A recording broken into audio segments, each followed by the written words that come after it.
Apa itu tambang ilegal dan mengapa masalahnya besar dari skala dan dampak ekonomi? Pemerintah menyebut ada lebih dari 1.000 lokasi tambang ilegal tin di Pulau Bangka dan Belitung. Presiden Prabowo menilai aktivitas tambang ilegal bisa menyebabkan kerugian negara triliunan rupiah, terutama karena penjualan logam, misalnya tin, yang tidak tercatat.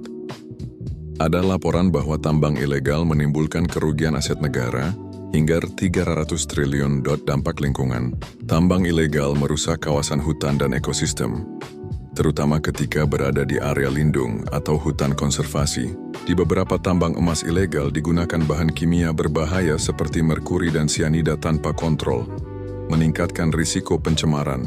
Aktivitas tambang tanpa izin juga menimbulkan risiko keselamatan pekerja, karena kurangnya protokol keamanan sosial. Banyak tambang ilegal dijalankan oleh warga lokal yang miskin atau dengan alat yang sangat sederhana. Ada potensi konflik antara penduduk lokal dan aparat karena penutupan tambang ilegal, serta masalah regulasi. Izin yang lemah. Apa yang dilakukan pemerintah dan upaya pemberantasan?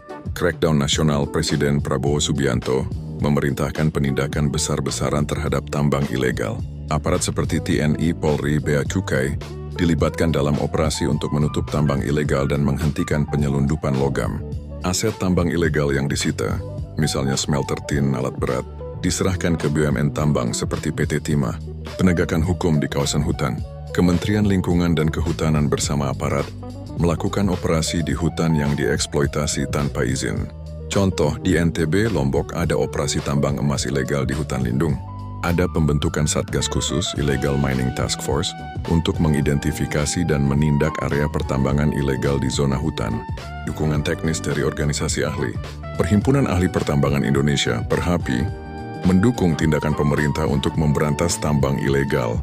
Perhapi menyoroti bahwa tambang ilegal tidak mengikuti prinsip good mining practice, tidak punya kajian teknis, pengelolaan lingkungan dan jaminan keselamatan kerja. Mereka juga siap membantu data geologi dan estimasi kerugian agar pemerintah bisa lebih efektif dalam menindak. Penguatan sistem pengawasan minerba. Kritik dari kelompok pemantau, seperti PWYP Indonesia, soal lemahnya pengawasan pertambangan, terutama di wilayah prioritas nasional atau hutan lindung. Pemerintah berusaha memperkuat perizinan dan pengawasan agar tambang yang legal bisa lebih transparan dan tambang ilegal bisa diminimalisir. Tantangan dan risiko penindakan harus seimbang antara menegakkan hukum dan mempertimbangkan dampak sosial terhadap penambang lokal yang menggantungkan hidup dari kegiatan tambang ilegal. Korupsi dan keterlibatan pejabat lokal bisa menghambat upaya penertiban, rehabilitasi,